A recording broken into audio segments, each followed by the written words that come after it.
Hello. So it's finally here.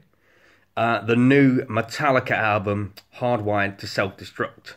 After 8 years between albums, although it feels like Metallica have never actually gone away because they've been constantly present and touring and releasing failed movies and terrible albums with Lou Reed. It's finally here. The wait is over. Hardwired to Self-Destruct is here. So after much hype, after the whole week of every single song being released with a music video, after all the build up, all the all the usual kind of slagging off and trolling that involves any kind of new Metallica release or just any kind of release these days in the age of the internet,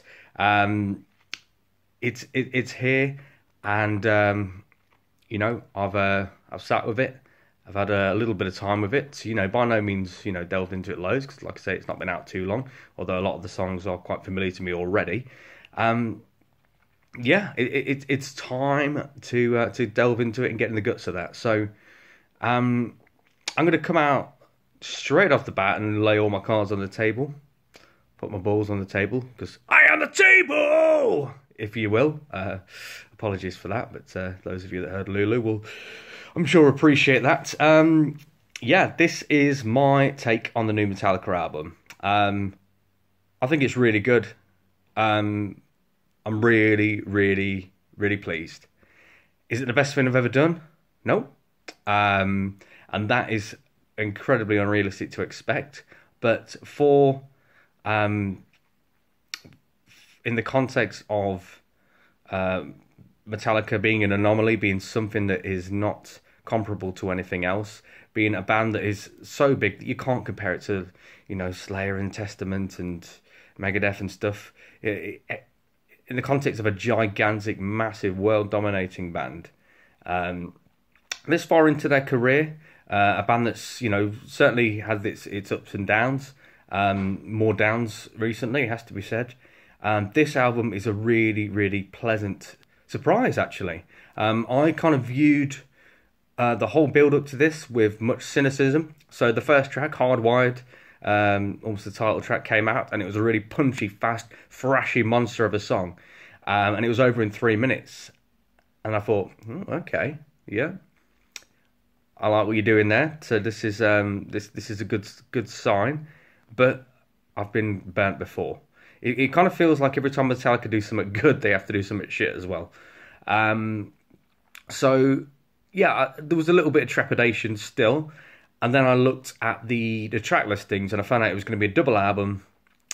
A lot of these songs were over the 5 minute mark, and yeah, it was he's going to be about 80 minutes plus. So and then the alarm bells went off, and I thought, well, one thing Metallica have been guilty of certainly in the last 25 years and arguably longer is the lack of ability to self-edit, and that really kind of put me off. And then the next song came out, and that was Moth into Flame. And I thought, fuck me, that is a genuinely brilliant Metallica song. That's not even up for debate. That's not good for Metallica of today. Not good in the context of a big band. Just a really fucking great Metallica song that stacks up next to the very best of their work. Excited? Yeah, definitely. And then they released Atlas Rise, and again, I know some people have got mixed opinion on this, but I thought it was again really encouraging. Some really stomping, chugging riffs, some new wave of British heavy metal tribute in the middle, which again has split opinions depending on what your preference is. I personally loved it because I thought it was a nice tribute to Merciful Fate and Iron Maiden and the older kind of Diamond Head sort of bands that played a big part in their early sound. And that was 3 for 3 on exciting new songs. And now I've got the whole album. And although you try not to kind of pay too much attention to outside opinions and those advanced reviews and stuff, because I like to make my own mind up about these things, the message I got was that overall it's a positive album. The first disc is stronger than the second disc, and that there's a lot of great songs on there, but there's also some inevitable filler. My own assessment of that is I would go along with that to an extent, but nowhere near as much as what's been made out in a lot of places. So the main criticism is of the mid-paced, kind of more stompy sort of songs, and the thrashy kind of more up-paced songs were certainly, you know, held as examples of why this album is great and it's a real return to form. I'm not so sure, because I think that the Metallica these days work much better with a mid-paced, stompy kind of song, with a swing, with a groove, than the thrash songs. I think one of the problems I had with Death Magnetic, other than some really abrasive production, which undercut a lot of the subtlety that makes it Metallica, a lot of the problem I had with it was it sounded like they were like, right, we have to make a metal record now. We have to go back to being really kind of hard thrash band. And, you know, a lot of that really worked. There's a lot of great songs on that album, I have to say. Stuff like All Nightmare Long and That Was Just Your Life and My Apocalypse and things like that. You know, they were really enjoyable thrash songs, but there was an element of that album that did feel try-hardy, like Metallica are second-guessing themselves. This album is a much more comfortable place for Metallica. I think they sound a lot more convincing here. I don't necessarily love everything on here, but there's nothing on there that I've kind of really thought, oh no, that really didn't work. There's nothing that really kind of makes me cringe. Obviously some of James Hetfield's lyrics and things like that are a little bit silly sometimes, but I think that's part of the appeal. But yeah, overall, I think the kind of mid-paced style is where Metallica are suited these days, and it's a much more convincing place, and it feels a lot more genuine.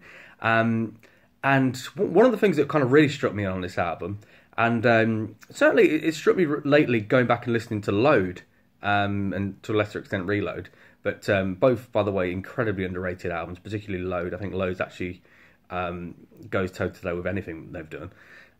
Is the massive influence of the kind of alternative rock and kind of mid-paced grooves of Alice in Chains and Corrosion of Conformity.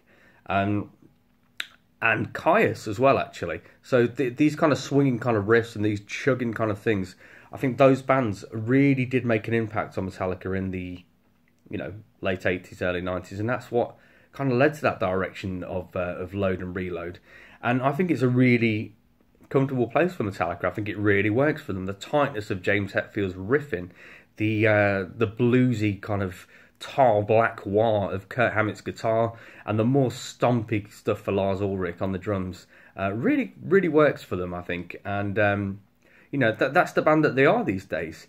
And it's churlish and it's unrealistic, and it's unfair to expect them to be the band that they were when they were in their teens, because, you know, nobody's like they were when they were in their teens. And you know, some people are able to recapture that. You know, Testament certainly are able to kind of sound like those older days. But, you know, for every Testament, there's 1,000 other bands that come off as sounding a little bit desperate or a little bit off the pace.